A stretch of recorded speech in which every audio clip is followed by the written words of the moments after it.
Welcome back. Today, we're jumping into a topic where there is zero room for error. This is part 16 of our series, and it's all about something incredibly critical, the jamming of emergency and public safety radio. All right, before we go any further, let's get the really important stuff out of the way. As you see here, this is part 16 of a big 20-part tutorial from RFI Detectives. Now, this is all for educational and interference mitigation purposes. I have to stress this. Using jamming equipment is illegal almost everywhere, and the penalties are no joke. So let's be perfectly clear. We're here to learn how to stop jamming, not how to do it. Okay, with that crucial point made, let's zoom out for a second and remember what this whole series is about. We're not just looking at random problems here and there. No, we're building a complete, comprehensive framework for you, the RF professional, so you know exactly how to identify and tackle these issues. And that's because the source material we're drawing from is designed to be a really deep, rigorous tutorial for RF technicians. The idea is to take you on a journey, all the way from the basic signal theory to the complex, in-the-field protocols you absolutely need to have down pat. But this chapter, well, this one's different. We've talked about a lot of different jamming targets so far, right? But now we've hit one that just carries a different kind of weight. We really need to slow down here and focus on a threat that isn't just an inconvenience. It can be downright life-threatening. And that threat? It's the entire focus of Chapter 16, Emergency and Public Safety Radio Jamming.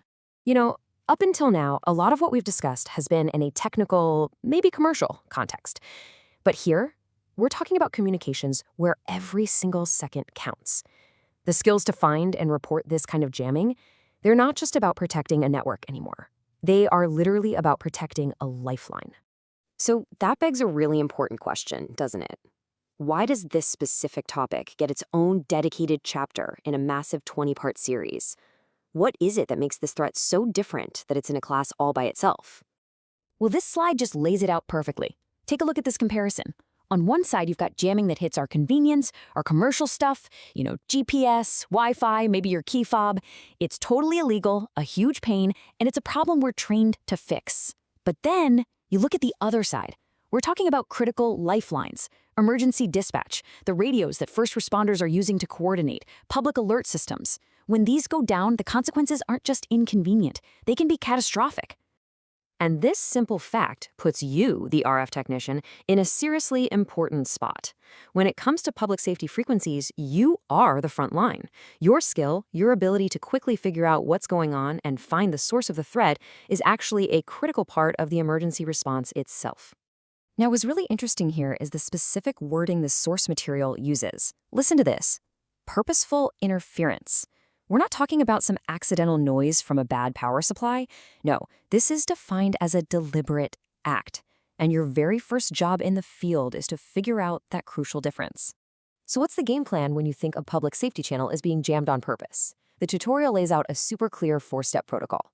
Step 1, detect. You've got to distinguish if it's deliberate or just some random noise. Step 2, locate. This is where your direction-finding skills become absolutely vital to triangulate and nail down that source. Step 3, document. You log everything. Measurements, data captures, photos of the scene. You are building the case. And finally, step 4, report. You follow the official notification protocols and you do it immediately. There's no time to sit on this. And through this entire high-stakes process, this core principle from the source material has to be your North Star. Your knowledge is an incredibly powerful tool, and with that power comes a huge responsibility. It has to be used strictly, exclusively within the bounds of the law, period. And all of this brings us to one last powerful question that this chapter really makes you think about. Your skills let you hunt down the one bad signal that's causing all the harm, so you can protect the signals that are trying to save lives. So in this world full of signals, which one will you protect?